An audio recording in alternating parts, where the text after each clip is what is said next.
నమస్తే, నేను Keshav. Welcome to Suman TV. Republic day రోజున జనసేన అధినేత అనౌన్స్ చేసిన త్రిబుల్ ఫార్ములా తెలుగుదేశం జనసేన మధ్య దూరాన్ని పెంచబోతుందా, లేదా అరమరికల్ని తుడిచివేసి మరింత దగ్గర చేయబోతుందా? ఈ అంశంపైన ఒకసారి విశ్లేషణ చూద్దాం. జనసేన పార్టీలో విస్తృతమైనటువంటి చర్చ జరుగుతుంది. పవన్ కళ్యాణ్ మొదటిసారిగా దూకుడుగా పొత్తు విషయంలో కూడా వ్యవహరించారు. అదేవిధంగా పొత్తు ధర్మాన్ని పాటించకపోతే తను ఎంత కఠినంగా ఉంటానో తెలియజెప్పేటువంటి ప్రయత్నం చేశారని జనసేన నాయకులు భావిస్తున్నటువంటి తరుణం. అదేవిధంగా గజం కేవలం 500 రూపాయలతో 1210 గజాల భూమి కేవలం 6 లక్షలు మాత్రమే. తెలుగుదేశం పార్టీలో కూడా అంతర్గత చర్చ జరుగుతోంది.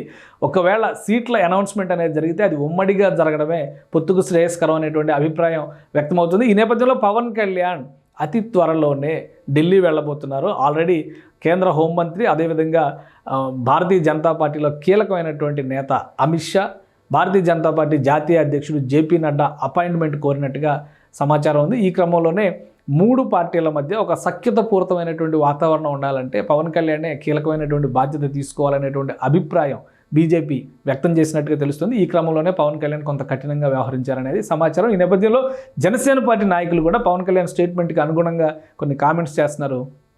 పార్టీలో కీలకమైనటువంటి నేత పవన్ కళ్యాణ్ సోదరుడు నాగబాబు ఇచ్చినటువంటి స్టేట్మెంట్ ఇప్పుడు ఆసక్తికరంగా చర్చనీయాంశంగా మారింది. ఆయన ఒక స్టేట్మెంట్ ఇచ్చారు. నాగబాబు మామూలుగానే ఏ విషయం, ఏ అంశం తెరపైకి వచ్చినా కానీ తనదైన శైలిలో ఆయన రియాక్ట్ అవుతూ ఉంటారు.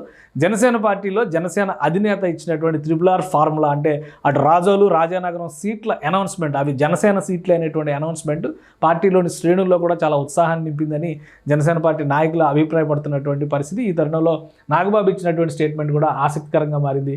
జనసేన తెలుగుదేశం మధ్య జరుగుతున్నటువంటి చర్చల్లో భాగంగానే, అంటే సీట్ల సర్దుబాటు, అలానే సీట్లకు సంబంధించి ఒక స్పష్టత లేకుండా చేస్తున్నటువంటి ప్రకటనల పైన రియాక్షన్గానే నాగబాబు ఈ ట్వీట్ చేశారనేటువంటి అభిప్రాయం జన సైనికుల్లో వ్యక్తమవుతుంది.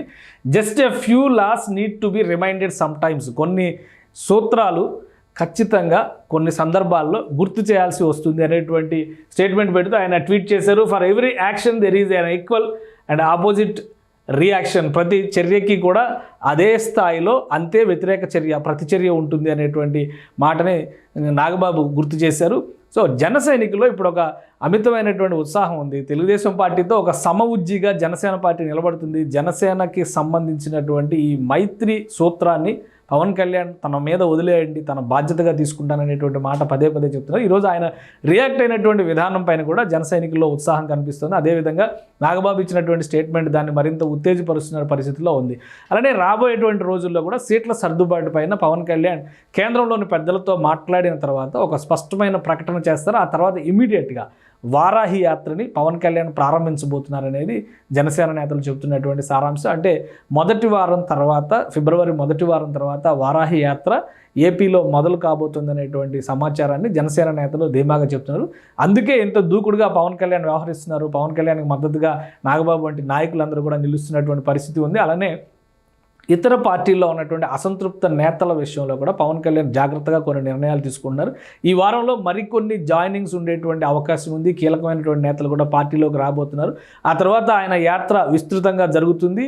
అలానే ఫిబ్రవరి 10 తర్వాత పూర్తిగా ప్రజాక్షేత్రంలోనే పవన్ కళ్యాణ్ ఉంటారు అనేటువంటి అభిప్రాయాన్ని జనసేన నేతలు చెబుతున్నటువంటి పరిస్థితి. సో ఇటు నాగబాబు రియాక్షన్ కావచ్చు, పవన్ కళ్యాణ్ యాక్షన్ కావచ్చు, ఓవరాల్గా తెలుగుదేశంతో కలిసి మైత్రి బంధాన్ని ముందుకు తీసుకెళ్లడంలో, బీజేపీని కలుపుకునే విధానంలో కూడా పవన్ కళ్యాణ్ కీలకమైనటువంటి పాత్రధారి, సూత్రధారి కాబోతున్నారు. ఈ నేపథ్యంలో జనసేన కూడా తమకు రాబోయేటువంటి సీట్ల పైన గంపెడాసులు పెట్టుకున్నటువంటి పరిస్థితి ఉంది.